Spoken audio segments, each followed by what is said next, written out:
This is Aldous Huxley, a man haunted by a vision of hell on earth. A searing social critic, Mr. Huxley, 27 years ago, wrote Brave New World, a novel that predicted that someday the entire world would live under a frightful dictatorship.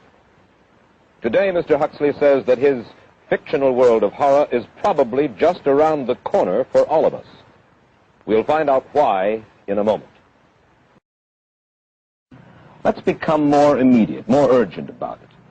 We believe, anyway, that we live in a democracy here in the United States. Do you believe that this brave new world that you talk about could, let's say in the next quarter century, the next century, could come here to our shores? I think it could. I mean, that's why I feel it's so extremely important here and now to start thinking about these problems, not to let ourselves be taken by surprise by the new advances in technology. I mean, for example, in regard to the use of the drugs, we know there's enough evidence now for us to be able, on the basis of this evidence and using a certain amount of creative imagination, to foresee the kind of uses which could be made by people of bad will with these things, and to attempt to forestall this. And in the same way, I think with these other methods of propaganda, we can foresee and we can do a good deal to forestall. I mean, after all, the price of freedom is eternal vigilance.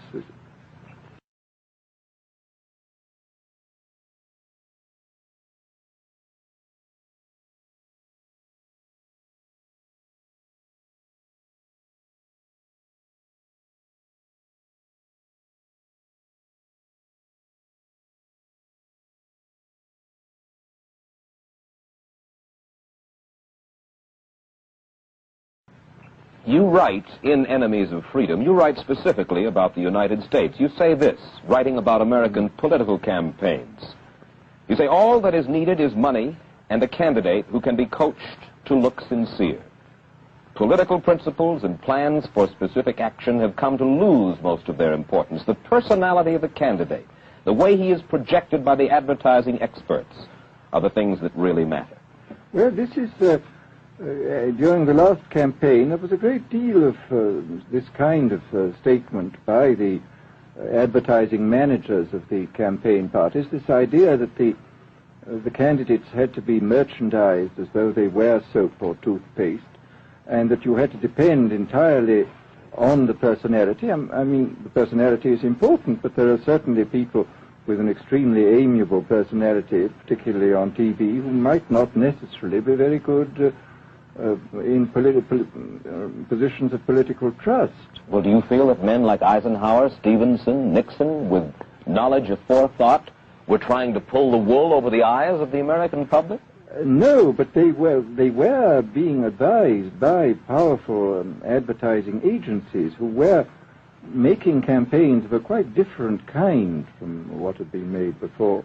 And I think we shall see probably all kinds of new devices coming into the picture. I mean, for example, this thing which got a good deal of publicity last autumn, subliminal projection. I mean, as it stands, this thing, I think, is of no menace to us at the moment. But I was talking the other day to one of the people who has done most experimental work in the psychological laboratory with this, who was saying precisely this, that it is not at the moment a danger, but once you've established a principle that something works, you can be absolutely sure that the technology of it is going to improve steadily. And his view of the subject was that, well, maybe they will use it to some extent in the 1960 campaign, but they will probably use it a good deal and much more effectively in the 1964 campaign, because this is the kind of rate at which technology advances. And we'll be persuaded to vote for a candidate that we do not know that we are being persuaded to vote for. Exactly. I mean, this is the rather alarming feature, that you're being persuaded below the level of choice and reason. In regard to advertising, which you mentioned just a little ago, in your writing, particularly in Enemies of Freedom, you attack Madison Avenue, which controls most of our television and radio advertising, newspaper advertising, and so forth. Why do you consistently attack the advertising agency? Well, no, I think that advertisement plays a very necessary role, but the danger, it seems to me, in a democracy is this. I mean, what does a democracy depend on? A democracy depends on the individual voter making an intelligent and rational choice for what he regards as his enlightened self-interest in any given circumstance.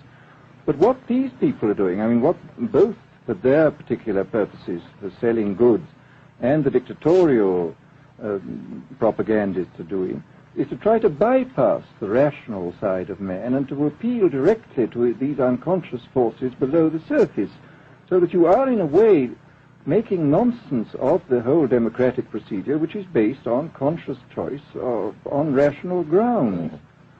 Of course, well, maybe you have just answered this next question, because in your essay you write about television commercials, not just political commercials, but television commercials as such, and how, as you put it, today's children walk around singing beer commercials and toothpaste commercials, and then you link this phenomenon in some way with the dangers of a dictatorship. Now, could you spell out the connection, or how do you feel that you have done so sufficiently? Well, I mean, here, this whole question of children, I think, is a terribly important one, because the children are quite clearly much more suggestible than the average grown-up. And again, suppose that for one reason or another, all the propaganda was in the hands of one or very few agencies, you would have an extraordinarily powerful force playing on these children, who after all are going to grow up and be adults quite soon.